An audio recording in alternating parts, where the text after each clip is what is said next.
Chapter 105. Escape. It wasn't especially difficult to slip away from the Shapers watching the house. Jake simply led them out the back, across the street, through a neighbor's yard. The worst consequence of their escape was a flicker of guilt over trespassing and an awkward scramble of climbing over a fence. Even then, everyone made it over with only minor complaints and a few muttered curses. As they moved through the quiet neighborhood streets, Jake hushed them several times, far more often than was necessary. It wasn't until they were several blocks away that Liz finally found the courage to speak. "What do we do now?" she asked, her voice louder than it should have been. "Just walk forever?" Several heads snapped towards her. A few people glared openly, and when Liz caught the hostility, her frustration flared hotter, almost pushing her into shouting. Emily stepped in quickly. "We should come up with a better plan than just walking," she agreed, keeping her tone calm but firm. "Walking is good for us," Aaron replied easily, not even bothering to glance around. "We've been cooped up for days."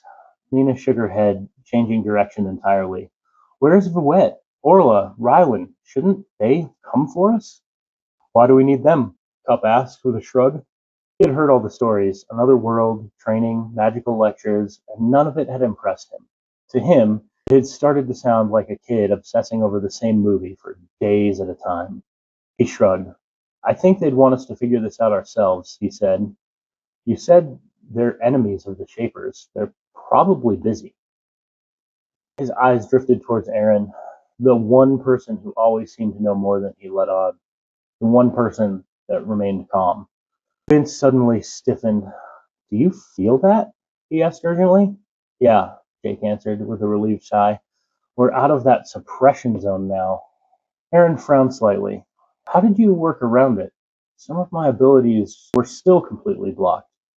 Jake didn't slow his pace. "Your powers still work the same way. You just can't feel them.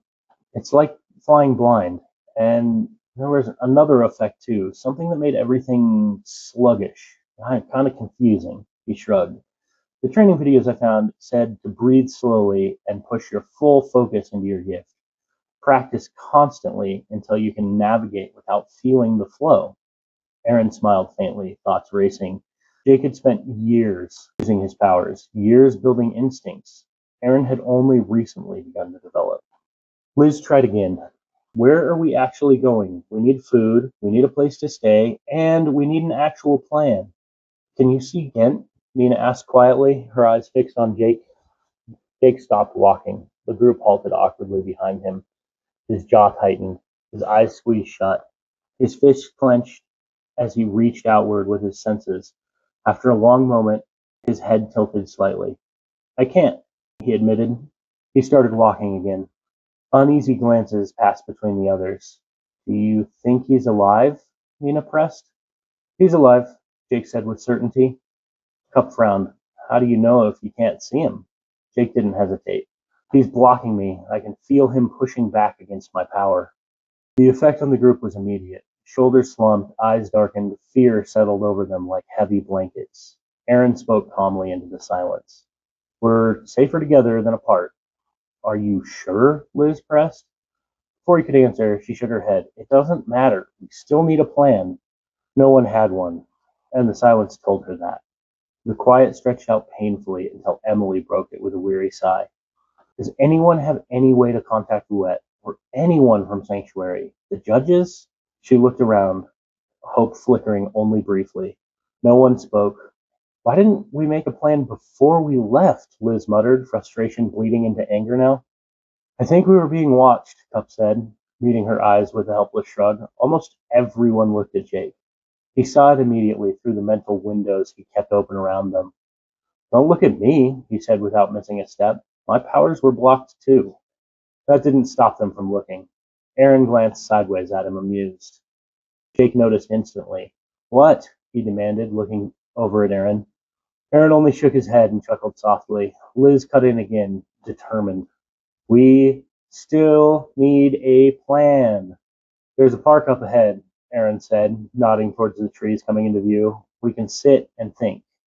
"Let's not stop." Stephanie's voice cut through the group sharply.